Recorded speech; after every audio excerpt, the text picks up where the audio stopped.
Hey folks, Tyler Edlin here. Today we'll be looking at and reviewing the huion HS610 tablet.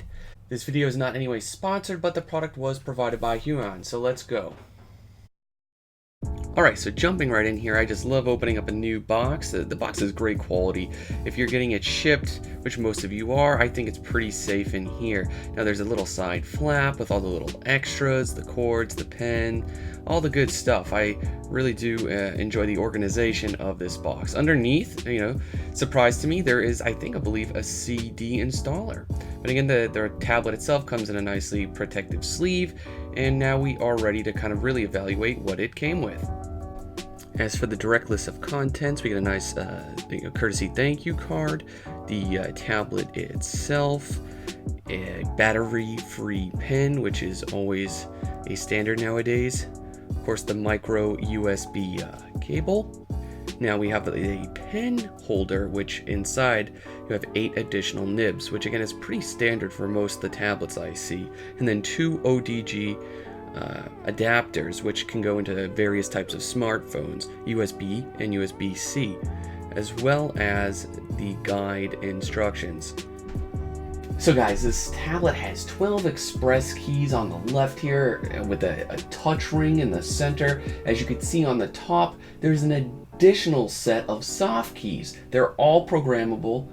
You can just slide your finger on them, hit up any shortcut you want. Now the overall surface area of this thing is 10 by 6.2 inches. Honestly, for me, I think that's the perfect size. If you go too small, you're getting cramped, you can't get enough space. You go too large, you may start to run out of room like I do on this particular setup for that tablet. And why, if I'm going to go larger than this model of tablet, I'm going to go with something like a Cintiq where I can actually draw on the screen. And that just kind of works a little bit better because there's a lot more pivot room for your elbow. Now this actually has a very thin profile, is extremely lightweight, and it actually feels pretty durable. There is a bit of this texture, a little bit of tooth and resistance on the screen, much more so than like my usual Cintiq, but it's good. It actually does feel good to draw on. I looked it up. There are options for left-handed artists. I'm not one of them, so I'm not even gonna go try that out, but I hear this tablet is compatible with the lefties. Alright, so in the US at least, this tablet is about $80. There's a few additional accessories you can include as pack-ins, as extras, appropriately priced. But let's get in here, let's install the drivers from their main website, which is pretty much expected for this, and we'll get testing this thing immediately. So yeah, this thing feels really great. I'm just using some generic ink brushes, and I like how this feels. I can go thin to thick, thick to thin, and they just feel right. But I am noticing, since I kind of jumped ahead, I didn't go in and calibrate many of the settings and shortcuts. I think we should just back up a minute and just take a look at what are options in here and if I can improve my own performance. So this is the driver screen. I just got these installed. This is all the 12 different buttons down here. They are already preset. I like to go in, probably personalize that a little bit more. I of course like step backwards. I love the space bar. I love Alt button.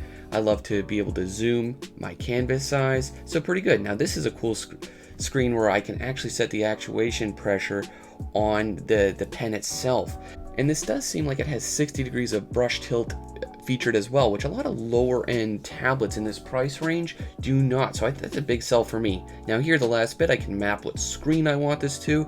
So just double checking all that. Let's get back to it. All right, just running some more tests with some of my favorite brushes like the hard round, the airbrush, and a few of these basic guys. I ended up opening up a few of my projects and tested it out in a few different circumstances over the course of the evening. So again, this has 8,192 levels of pressure sensitivity. I think that is about average for most styluses nowadays. It does have that 60 degrees of tilt, 12 customizable hotkeys, 16 additional function keys, which were the soft one, and the touch ring. So that's plenty of customization options for those interested. The other thing I'd like to mention, one of the major selling points of this is that it works well with Androids and some of those cell phones, so you can just plug it right in and start drawing on that. I don't have that. I have like a basic Apple phone, so I will not be testing those key features during this review, but I think there's a few others out there that have covered it. So yeah, one of the tests I was going to be providing for this was just drawing. How does it feel to draw on? Now, as somebody that has gotten spoiled and used to working on a very high-end Cintiq, it is taking a little bit of relearning. It's been a few years, but I've worked, 8 of my professional years on a tablet just like this. I used to hold it right in my lap, almost like a game controller, and I would probably do something similar with a tablet like this, because I could just use my thumb gripping the bottom of it to use those hotkeys. Any tablet that you're just switching to will have a bit of an adjustment period regardless of the price. The other test I was giving with this was on a character where I was just doing more so painting. I've already completed the drawing phase, so I do more painting than drawing on a lot of my graphics tablets, so I'm kind of coming from that perspective. I think for if you're beginning, if you don't want to blow a ton of money, this is an amazing tablet to try. I definitely like the pen better than the XP one. It is actually very similar to my Wacom one. Button on the pen itself feels great. I love how it extrudes well, so this is a really great addition and feature, so I can feel it ergonomically with my finger a lot better. But yeah, if you're on a budget, if you're looking to start out, if you love drawing on your phone, whatever reason that would be, you'd have to let me know. I don't draw on any tablets, but I think this would be I do genuinely recommend it. It just seems like it would work out rather nicely.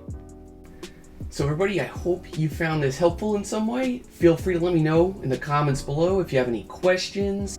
Don't forget to wear your artist gloves if you don't want fingerprints all over your new device. I do have some new equipment, so I'll be running some more reviews in the near future. So please subscribe if you want to see some more. Check the additional links below for the product if you want to know more about my mentorship or the classes I teach. And have a great day.